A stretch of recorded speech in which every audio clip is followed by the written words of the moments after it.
जय शंभो जय श्रीराम मंडळी, कसे आहात सगळे. हा व्हिडिओ बघून तुम्हाला कळलंच असेल की हा व्हिडिओ खूप जुना आहे, पण काय करणार, व्हिडिओ एडिट करेल तर होऊनच गेलं. मध्ये कार्यक्रम पण होता आणि आल्यावर थोडंसं आजारी पण आहे.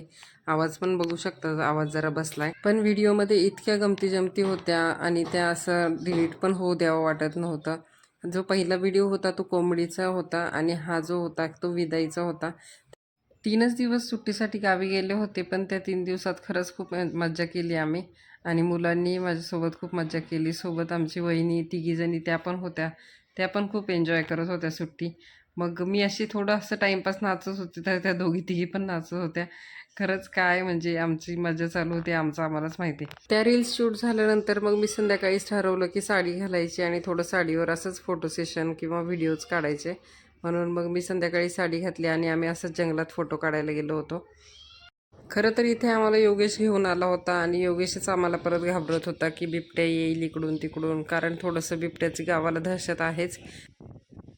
आम्हाला ना योगेशनी फॉरेस्टमध्ये आणलंय व्हिडिओ काढण्यासाठी, फोटोज काढण्यासाठी, आणि घरात कोणालाच माहीत नाही आम्ही इथं आलेलो आहे. पण आता काय माहिती घरचे काय ओरडतील. योगेश, तुझ्या जबाबदारीवर आलोय आम्ही.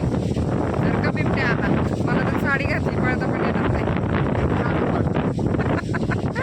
आणि इकडे हे दोघं काढतायत व्हिडिओ फोटो, पण माझं लक्ष फक्त पुढं मागे आहे की पळण्याची काही कराय असेल.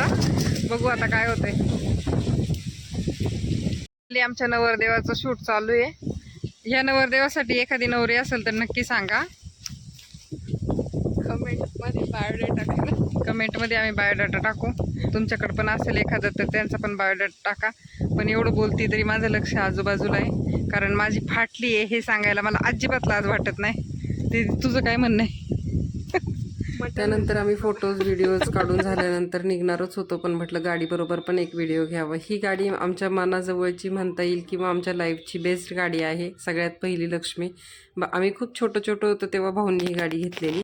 आम्ही लहान होतो तेव्हा या गाडीवर आम्हाला तिघांना घेऊन आई भाऊ गावाला यायचे किंवा कुठं बाहेर जायचं असेल तर जायचं. खरं तर आमचं स्ट्रगल म्हणा, लहानपण म्हणा, सगळं काही या गाडीने बघितलंय. म्हणून खूप जीवाच्या जवळची गाडी आहे ही. घरातील पहिलीच गाडी असल्यामुळे ही भाऊंनी गाडी कधी विकलीही नाही. आता ती गावालाच असते तिथल्या तिथं फिरण्यासाठी, आणि इतकी छान मेंटेन ठेवल्यामुळे त्या गाडीला काहीही प्रॉब्लेम आला नाही कधीच. नंतर घरी जाताना दीदी म्हटली की मी गाडी घेते, म्हणून योगेश तिला असंच टाईमपास करत होता की बघ हे चाक आहे माहिती ना, ब्रेक आहे वगैरे असं. पण दीदीला येते थोडीफार गाडी. म्हटलं ठीक आहे, दे तिला, तेवढीच प्रॅक्टिस पण होईल. आता तर सगळ्याच मुलींना बऱ्यापैकी गाडी येतेच. इव्हन फोर व्हीलर पण मुली छान चालवतात. पण आमच्या वेळी खरंच सांगू, भाऊंचं असं म्हणणं होतं की मुलींना सगळं आलं पाहिजे, म्हणून याच गाडीवर मला आणि अक्काला गाडी पण शिकवली होती भाऊंनी. आणि आता दीदीला पण बऱ्यापैकी येते. घरी जाता जाता आम्हाला योगेशच्या मित्राच्या फुलांच्या बागेत जायचं होतं, कारण त्याच दिवशी आईची आणि भाऊची ॲनिव्हर्सरी होती आणि आम्ही असं छोटंसं सरप्राईज पण प्लॅन करणार होतो त्यांच्यासाठी.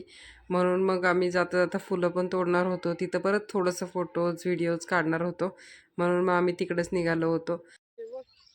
आज आई भाऊच्या ॲनिव्हर्सरीचं पण आम्हाला सेलिब्रेशन करायचं आहे ना, तर मग अशीच आम्ही डेकोरेशनचं सामान आणलंय. आणि आता योगेशच्या मित्राचंच आहे ना हे झेंडूची बाग आहे ना, म्हणून आम्ही इथं फुलं तोडायला आलो डेकोरेशनसाठी. ते त्याचं घर आहे आय थिंक, मलाही माहीत नाही.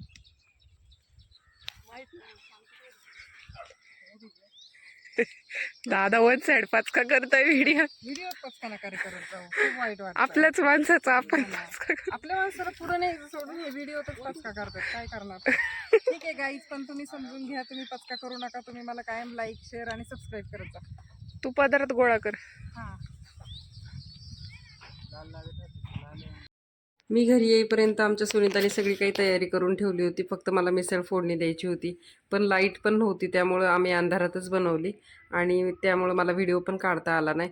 बाकी आईच्या केक कापतानाचा एंट्रीचा व्हिडिओ तर तुम्ही नक्की बघा, जो मी शॉर्ट्सला पण टाकला आहे आणि इन्स्टाला पण रील टाकली.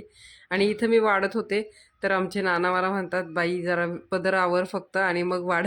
म्हणून मग मी पटकन पदर खोचला आणि सगळ्यांना वाढू लागले.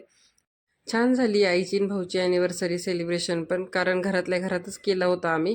पण त्यावेळी नेमकी गावाला सागर, अक्षय, कविता वगैरे हे पण आले होते, त्याच्यामुळं मजा आली. आणि त्यांना मी इथं पाया पडायला सांगितलं, म्हटलं मी तुमची नणंद आहे ना, चला माझ्या पाया पडा, म्हणून ह्या मस्त पाया पडत होत्या. पण छान नसतं आमचं एकमेकींबरोबर, खूप आम्ही हसून खेळून असतो. आणि इकडं कविताला काय झालं होतं काय माहिती, तिच्या मुलींना तिने फुगा खेळायला द्यायचं तर तीच सगळे फुगे फोडत बसली होती. आणि इकडे अक्षय मिसळ खाऊन इतका सुस्तावला होता ना, म्हणजे तो एका कोपऱ्यात जाऊन बसला होता. म्हटलं मी थोडा वेळ बसतो मग परत वाढतो. ॲनिव्हर्सरीच्या दिवशी जेवणात मी मिसळ आणि पुलाव बनवला होता आणि खरंच सांगते सगळ्यांनी इतकं भरभरून कौतुक केलं मिसळचं, म्हणजे छान झाली होती. मी स्वतःच नाही, सगळेच म्हणाले की खूप छान झाली होती. आमच्याकडे बऱ्यापैकी कार्यक्रमामध्ये तुम्हाला मिसळ आणि पुलावचा बेत बघायलाच मिळेल, कारण तो शॉर्टली पटकन होण्यासारखा पण आहे आणि त्यात आमच्याकडे सगळेजण आवडीने खातात. त्यामुळं मग आम्ही तो बेत ठेवतोच. नंतर मग इकडे आमची बायकांची पंगत बसणार होती, कारण सगळ्या लेडीज राहिल्या होत्या आणि बाकीची ही मुलं राहिली होती. शेवटी आमची सगळी लेडीजची पंगत बघा. एक केक केक वाडा केक आम्हाला भरपूर. शॅम्पूला कोण आहे रे? सॅम्पलवाला लय हळूहळू चाललाय. कशी झाली मिसळ? हे मिसळ कशी झाली एकदा आवाज देऊन सांगा. मिसळ एक नंबर झाली.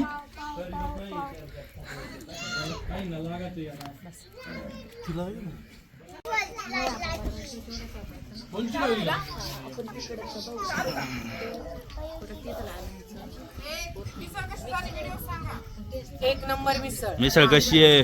माई एक स्टॉल टाका मिसळीचा. मिसळ कशी झाली? मिसळ कशी झाली भाऊ? मिसळ तरी कमी पडले. मिसळ कशी झाली दीदी? मला तर पावत आवडला. ओके.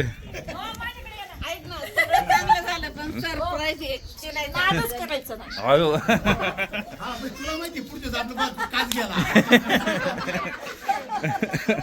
कविता जेवायला बसल्यावर समर्थाला सांभाळायचं काम सागरकडं होतं आणि सावी पण बाबाला हेल्प करत होती. ती फुलं उडवून समर्थाला चांगली खेळवत होती.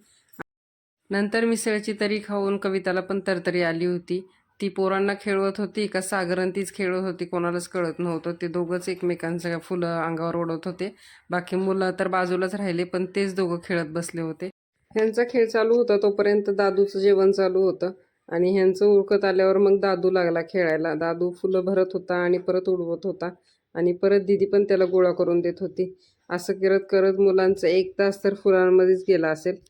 नंतर पोरं बाजूलाच राहिली. कविताला आणि सुनीताला अचानक काय झालं, त्या दोघींनी सगळी फुलं गोळा करून माझ्याच अंगावर टाकलं. म्हटलं आधी तरी स्वागत करायचं ना, नंतर टाकण्यापेक्षा.